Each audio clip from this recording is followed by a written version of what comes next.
Som. Você me ouve. E agora você me vê. E aí, pessoa, tudo bem contigo? Riz por aqui pra gente resolver juntos uma questão de reflexão total. Quer tentar mais uma vez? Então pausa o vídeo agora, que eu vou resolver com você. Em 3, 2, 1. Vem!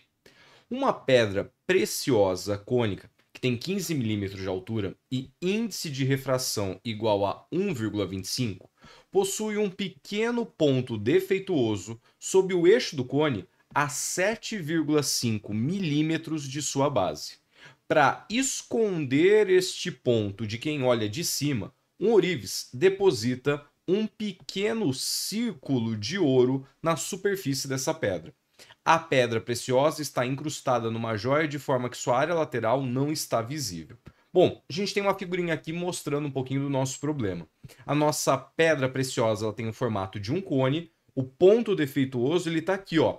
Sabendo que esse cone tem uma altura de 15 milímetros, perceba que esse defeito está exatamente no meio da altura, né? No ponto médio. Ele está a 7,5 milímetros de distância do vértice do cone, e essa distância aqui, ó, do defeito até a base do cone também vai ser igual a 7,5 milímetros, beleza? Então a gente tem aqui um alinhamento entre o vértice do cone, esse defeito, e o centro da base do cone, porque ele disse que está ali o defeito no eixo do cone, ok? Bom, esse disquinho colorido aqui em cima é o disco de ouro que foi depositado para esconder aquele defeito, e o raio desse disco é R'. Vamos para a pergunta? Qual deve ser o menor raio R' em milímetros do círculo de ouro depositado pelo ourives, para que o defeito seja escondido de quem está olhando essa pedra do lado de cima? Bom, para a gente poder resolver o exercício, primeiro a gente tem que entender por que esse círculo de ouro vai ser capaz de esconder o defeito que está dentro da pedra. Vamos lá? Dá uma olhada comigo aqui na tela. O que eu fiz aqui para você foi uma representação dessa pedra preciosa em formato de cone. Na parte ali de cima da base, o disco de ouro que vai ser depositado pelo ourives, e sob o eixo desse cone, em algum lugar ali a gente tem um ponto defeituoso. Eu vou pegar essa pedra e dividi-la na metade, fazer um corte transversal. O que a gente vai enxergar a partir de agora é esse triângulo aqui, o defeito, e aqui em cima a gente tem o disco de ouro depositado na base da nossa pedra preciosa. Tem alguém aqui do lado de cima que não pode ver esse defeito. Lembrando que nós temos do lado de fora ar e aqui a pedra preciosa com índice de refração igual a 1,25. O índice de refração do ar, cultura, vale 1. O da pedra, que é 1,25, é maior que o do ar. A pedra é mais refringente que o ar. Eu vou marcar essa informação com você aqui no desenho. O ar é o meio menos refringente e a pedra o meio mais refringente. Vem, vamos analisar juntos o problema? Lembre-se que essa pessoa aqui do lado de fora não pode enxergar esse ponto defeituoso. Portanto, a luz que sai desse ponto defeituoso não pode chegar até os olhos do observador.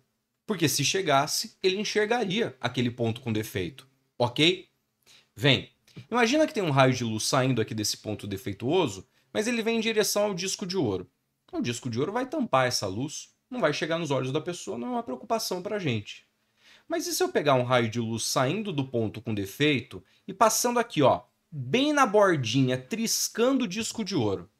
Bom, esse raio de luz ele vem vindo do meio mais refringente para o meio menos refringente. Se eu traçar aqui a minha reta normal e indicar a trajetória original, quando a luz vai do mais para o menos, lembra da frase?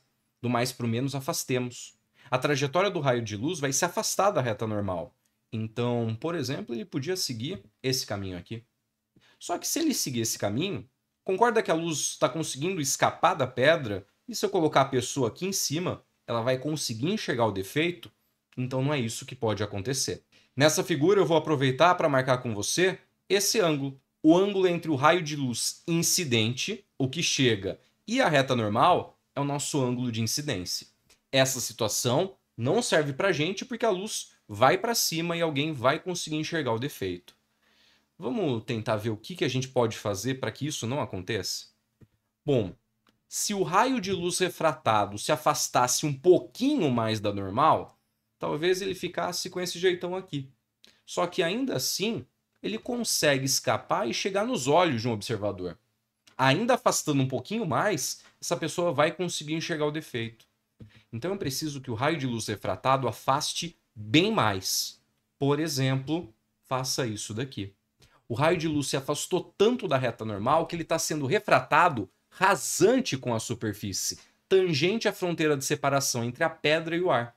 Para que uma pessoa consiga ver o defeito, ela teria que estar com os olhos aqui, ó, nessa posição, rente à base da nossa pedra cônica.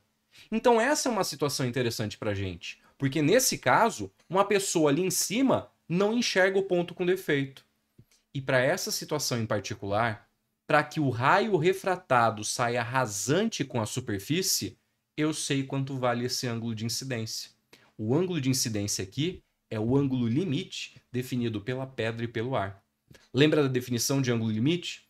Ângulo limite é aquele ângulo de incidência que faz com que o raio refratado saia rasante com a superfície, que faz com que o ângulo de refração entre a reta normal e o raio refratado seja um ângulo de 90 graus. Então, essa é a situação base para a gente conseguir resolver o nosso exercício. E vai ser a partir dessa situação que a gente vai tirar um triângulo retângulo, que vai ser ali o ponto de partida para a gente começar a caminhar em direção à resposta do problema. Olha o triângulo retângulo que eu vou desenhar com você. Esse triângulo retângulo aqui, ó, onde a hipotenusa é o raio de luz incidente, um cateto é a altura do ponto defeituoso até a base da pedra preciosa, que vale 15 menos 7,5. Essa altura aqui vale 7,5 milímetros. E o outro cateto do nosso triângulo retângulo é o raio do disco, que foi a pergunta do problema. É olhando para esse triângulo retângulo que a gente vai começar a nossa resolução. Agora, com essa análise, a gente pode caminhar para a resolução do problema. Vamos lá? Esse foi o desenho que a gente construiu juntos. Nós temos aqui, ó, o nosso raio de luz incidente na fronteira que separa a pedra do ar. E para que a pessoa não possa ver do lado de fora o defeito, a gente sabe que esse raio de luz refratado vai ter que sair rasante com a superfície de separação. Portanto, o ângulo de incidência é o próprio ângulo limite. E, mais do que isso, a gente foi capaz de encontrar na figura um triângulo retângulo, onde um cateto corresponde à distância do defeito até a base. É essa distância aqui, ó, o nosso Hzinho, que a gente já tinha comentado que vale metade de 15, né? Ficou 7,5 para baixo, aqui 15 menos 7,5. Essa medida também ela é igual a 7,5 milímetros. É o nosso H. Vamos colocar aqui H, ficar mais bonitinho. E aqui eu coloco a legenda. Nosso H mede 7,5 milímetros. E o outro cateto desse triângulo retângulo é justamente o raio do disco de ouro, que é a pergunta do exercício. Bom, naquele triângulo retângulo, a gente pode marcar um ângulo que já é conhecido. Sabe por quê? Retas paralelas cortadas por uma transversal. Se esse ângulo é L, esse aqui também é L, porque são ângulos alternos internos. É aquele Z das suas aulas de geometria.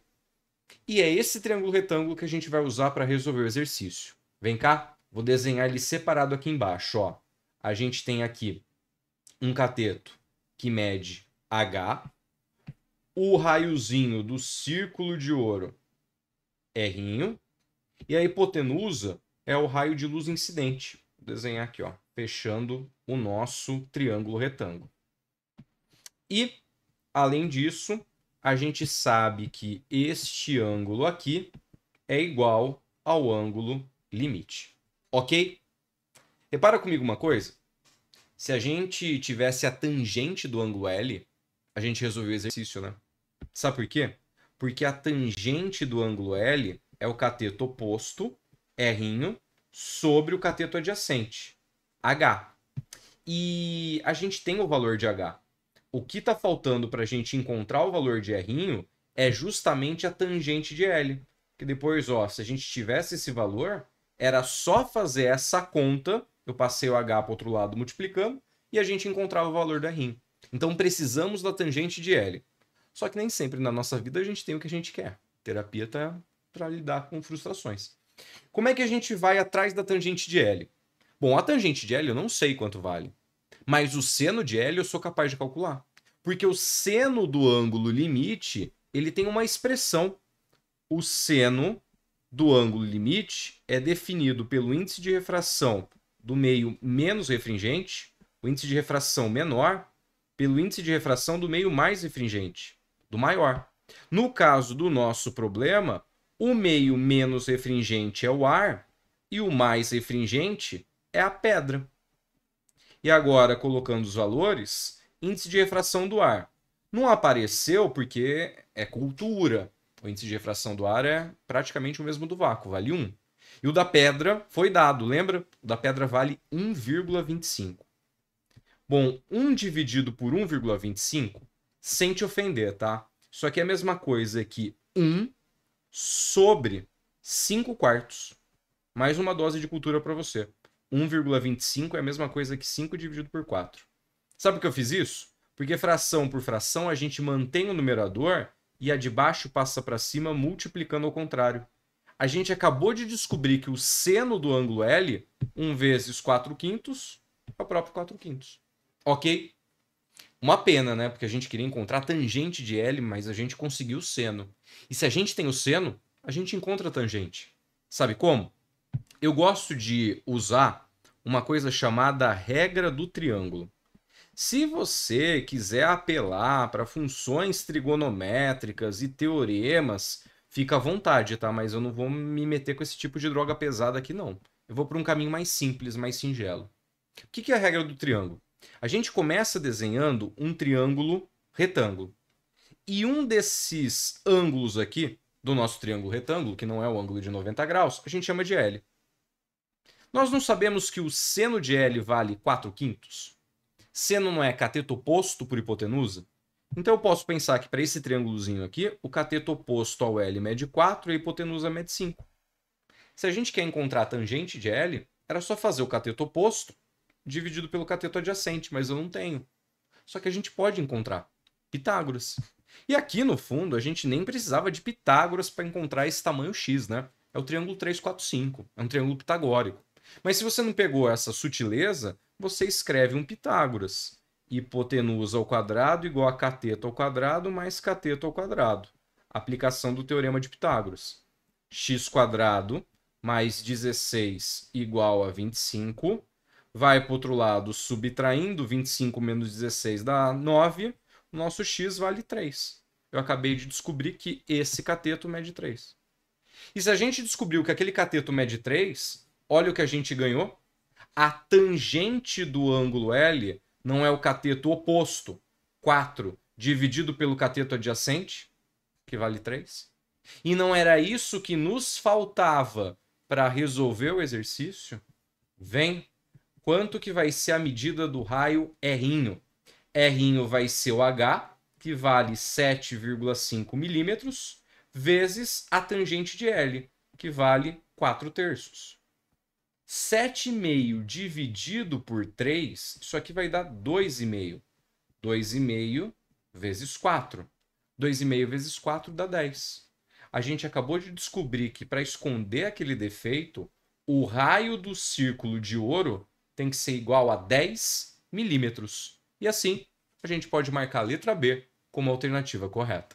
Aproveita para deixar sua curtida, se inscrever no canal e ativar as notificações. Assim, você fica sabendo quando um novo vídeo for postado. Agora é contigo. Bons estudos e até a próxima. Beijo, pessoa!